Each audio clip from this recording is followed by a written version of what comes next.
Hi friends, இன்றைக்கி என்ன செய்யலான்னு பார்க்கலாங்களா. நான் வந்துட்டு இந்த கப்பால் ஒரு கப்பு வந்து ஃபுல்லாக கடலப்பருப்பு எடுத்து ஒரு 2 hours கிட்ட ஊற வச்சுருக்கேன். என்ன செய்ய போகிறோன்னா, நம்ம வடைகறி செய்ய போகிறோம். இங்கே பாருங்கள், இது நல்லா ஊறிடுச்சு பார்த்தீங்களா. இந்த மாதிரி ஊறி இருக்கணும். இப்போ வந்து இந்த மிக்ஸி ஜாரில் இதை சேர்த்துக்கலாம். இதை சேர்த்துட்டு நம்ம வந்து நைஸாக தான், ரொம்ப நைஸாகவும் இல்லை, ரொம்ப குறைன்னு இல்லை, அந்த மாதிரி சேர்த்துக்கணும். இதில் ஒரு 3 மிளகாவும் காஞ்ச மிளகாவும் சோம்பும் போட்டுக்கிறேன். இதை போட்டு நம்ம நைஸாக அரைச்சி எடுத்துகிட்டு வந்துடலாம். ரொம்ப நைஸாகவும் இல்லை, ரொம்ப குறைன்னு இல்லை, அந்த மாதிரி. இங்கே பாருங்கள் ஃப்ரெண்ட்ஸ், இந்த அளவுக்கு அரைச்சிட்டு வந்தாச்சு, தெரியுதுங்களா. இப்போ இதில் வந்து நம்ம உப்பு போட போகிறோம். கொஞ்சமாக உப்பு போட்டுக்கோங்க. நம்ம மறுபடியும் டிஷ்ஷுக்கு போடுவோம். இந்த வடைக்கு மட்டும் போடுறோம். இது நிறைய வெரைட்டியாக செய்யலாம். நாங்கள் ஊரில் இருக்கும்போது எனக்கே வடைகறினா என்னன்னு தெரியாதுங்க ஃப்ரெண்ட்ஸ். அப்புறம் நாங்கள் சென்னைக்கு வந்ததுக்கப்புறம் தான் எங்கள் அண்ணியுடைய அக்கா ஒருத்தவங்க நல்லா சூப்பராக செய்வாங்க. அவங்க சென்னை தான், முகப்பேரில் இருக்காங்க. அவங்க தான் வந்து வடைகறின்னு எனக்கு அறிமுகப்படுத்துனது அவங்க தான். அதுக்கப்புறம் நான் வந்து அப்படியே செய்ய ஆரம்பிச்சிட்டோம். இப்போ நம்ம கடையில் வடைகறி தான் ஃபேமஸ்ஸு. இது எல்லாமே நல்லா பிசைஞ்சிடுங்க. பிசைஞ்சிட்டு இது 2-3 வெரைட்டியாக செய்யலாம். இது போண்டா, இப்படி போண்டா மாதிரி போட்டும் செய்யலாம். இல்லை வந்து நம்ம ஆவி கட்டி இட்லி குண்டால் ஆவி கட்டும் இல்லைங்களா, அந்த மாதிரி செய்யலாம். இந்த இப்போ தோசை கல் இல்லைங்க பாருங்கள், இந்த மாதிரி அடை மாதிரி செய்ய போகிறேன். எண்ணெய் நமக்கு கம்மியாக இருக்கும், ஈஸியான வேலையாக இருக்கும். இந்த மாதிரி இப்படி நல்லா பரப்பி விட்டுருங்க. நம்ம கேழ்வரகு அடை, அரிசி அடைலாம் சுடுவோம் பார்த்தீங்களா, அந்த மாதிரி இதை அப்படியே பண்ணி விட்டுட்டு இது நல்லா நமக்கு வேகட்டும். மெலிசாக தட்டி விட்டுருங்க.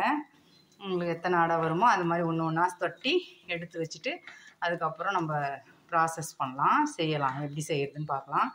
எங்கள் திருவண்ணாமலையெல்லாம் வடைகறினா என்னன்னே தெரியாதுங்க ஃப்ரெண்ட்ஸ். இப்போ தெரிஞ்சிருக்கலாம். நான் இருக்கும்போதெல்லாம் வடைகறிலாம் கண்டிப்பாக தெரியாது. நான் சொல்கிறது வந்து ஒரு 25 years முன்னாடி சொல்கிறேன். இது வந்து நல்லா வேகட்டும் நமக்கு. இங்கே பாருங்கள், நான் திருப்பி போட்டுட்டேன். ஈஸியாக வரும் ஃப்ரெண்ட்ஸ். இது மெலிசாக நீங்கள் வேணுன்னா கொஞ்சம் பொறுமையாக தட்டுறதா இருந்தால் கூட. நான் இது ரொம்ப நாளாக போடணும்னு நினச்சிட்டு இருந்த டிஷ் இது. ஏன்னா நம்ம வீட்டில் இருக்கும்போது தான் இது செய்ய முடியும். கடை லீவுன்றதால இன்றைக்கி நான் செய்கிறேன். கடையில் டெய்லி இருக்கும் ஃப்ரெண்ட்ஸ். நம்ம கடையில் வந்து ஒரு பேக்கெட் 20 rupees சொல்லிவிட்டு டெய்லி சேல்ஸ் இருக்குது. நம்ம ஏரியாவிலே நம்ம தான் வடைகறி கொடுக்குறோம். அது ஒரு பெருமையாக கூட சொல்லிக்கலாம். இது வந்து இன்னும் நல்லா வேகட்டும். நமக்கு வெந்ததுக்கப்புறம் பார்க்கலாம். இங்கே பாருங்கள் ஃப்ரெண்ட்ஸ், இது எல்லாமே சுட்டு எடுத்தாச்சு. எனக்கு 3 அடை வந்தது. இப்போ ஒரு கடாயை வச்சுக்கோங்க. அந்த கடாயில் எண்ணெய் போட்டுக்குங்க. உங்களுக்கு வேர்க்கடலை எண்ணெய் தான் போட்டிருக்கேன். உங்களுக்கு தேவையானது போட்டுக்குங்க.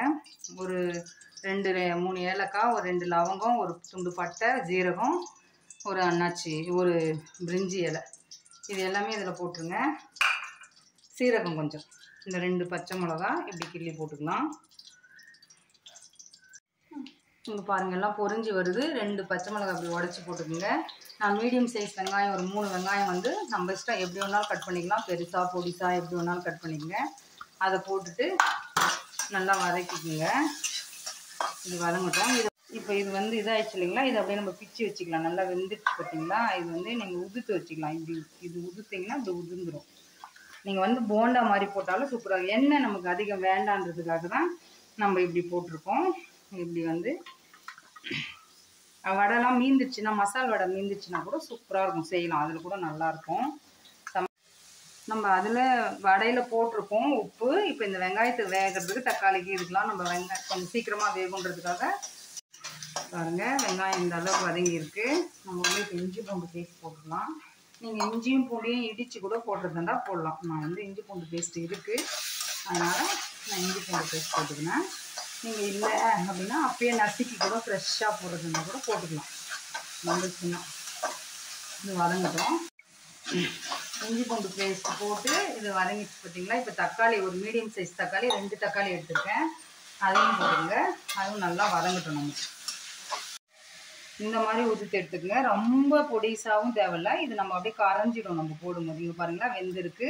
நீங்கள் போண்டா மாதிரி வடை மாதிரி போட்டாலும் இதே மாதிரி தான், இதே சேம் இது தான். நான் வந்து மாற்றி செஞ்சுருக்கேன், அவ்வளோதான். இது நல்லா வதங்கட்டும் நமக்கு.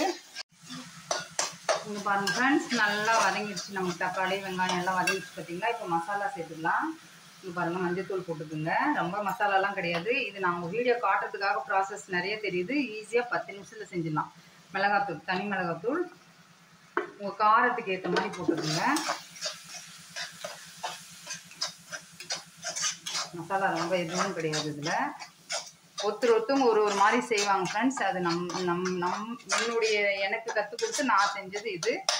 இது சூப்பராக இருக்கும். நான் என் கடைக்கு செய்யறதும் இப்படி தான். இது நல்லா வதங்கிடுச்சு. கொஞ்சமாக தண்ணி ஊற்றி இப்போ கொஞ்சமாக தண்ணி ஊற்றி இதை கொதிக்க விடலாம். கொஞ்சம் ஊற்றிக்கலாம். அதுக்கப்புறம் இன்னும் நம்ம வடையை போட்டுட்டு அதுக்கப்புறம் பார்த்துக்கலாம். காரம் வேணும்னா போடுங்க. கொஞ்சமாக நம்ம கரம் மசாலா கொஞ்சம் இருந்தால் போடுங்க, இல்லைன்னா அவசியம் கூட கிடையாது. சரிங்களா? இப்போ பாருங்கள் நல்லா கொதிக்குது. பச்சை வாசனை எல்லாமே போயிடுச்சு. இப்போ வந்து நம்ம இதை உதுத்து வச்சுருக்கோம் இல்லைங்களா, இதை போட்டுருங்க. இது வந்து நம்ம கொஞ்சம் திக்காக தான் இருக்கணும், தண்ணியாக இருக்காது. அதனால தான் நான் தண்ணி கம்மியாக வச்சுருக்கேன். இப்போ வேணும்னும் போது நம்ம ஊற்றிக்கலாம். சரிங்களா? இப்போ வந்து நம்ம தண்ணி ஊற்றலாம். இது நம்ம சேர்ந்து வேகும்போது நமக்கு இதுவாக இருக்கும். நான் கொஞ்சம் குவான்டிட்டி அதிகமாக செஞ்சுருக்கேன். நீங்கள் வந்து கம்மியாக செய்கிறதா இருந்தால் கம்மியாக ஊற வச்சு கம்மியாக செஞ்சுங்க. நான் இதில் கரெக்டாக ஒரு சொம்பு தண்ணி ஊற்றிருக்கேன். நான் அந்த ஒரு கப்பு எடுத்தேன் இல்லைங்களா, அதுக்கு.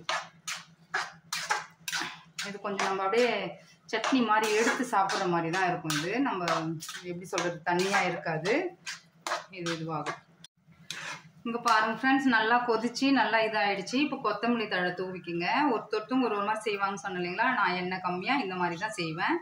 கடைக்கு வந்து கொஞ்சம் மசாலா தூக்கலாக போடுவோம், அவ்வளோதான். இவ்வளோதான் வடகறி. இது வந்து அப்படியே தொட்டு சாப்பிட வேண்டாம் ஃப்ரெண்ட்ஸ், அப்படியே அள்ளி சாப்பிட்லாம். அவ்வளோ டேஸ்ட்டாக இருக்கும் உண்மையாகவே. இந்த பாருங்கள், நான் தோசை ஊற்றி வச்சுருக்கேன். இட்லிக்கு நல்லாயிருக்கும், சப்பாத்தி பூரி எல்லாமே சூப்பராக இருக்கும். கண்டிப்பாக வீட்டில் ட்ரை பண்ணுங்கள். இங்கே இப்போ வந்து நான் தோசை 2 ஊற்றி வச்சுருக்கேன். அப்படியே இப்படி அள்ளி வைங்க. கிள்ளி வைக்க வேண்டாம், அள்ளி வைங்க. அப்போ தான் இது உண்மையாகவே தோசை பாதினா இது பாதி அப்படி தான் சாப்பிட்ணும். அப்போ தான் டேஸ்ட்டாக இருக்கும் இது. இங்கே பாருங்கள், நான் ஒரு கல் தோசை மாதிரி போட்டுருங்க. ரொம்ப நைஸாக போட வேண்டாம். இப்படி எடுத்து உண்மையாக சூப்பராக இருக்கும் ஃப்ரெண்ட்ஸ். ட்ரை பண்ணி பாருங்கள். எப்படி வந்து சொல்லுங்கள். லைக் பண்ணுங்கள், ஷேர் பண்ணுங்கள், சப்ஸ்கிரைப் பண்ணுங்கள். நெக்ஸ்ட் வீடியோவில் பார்க்கலாம். பாய்.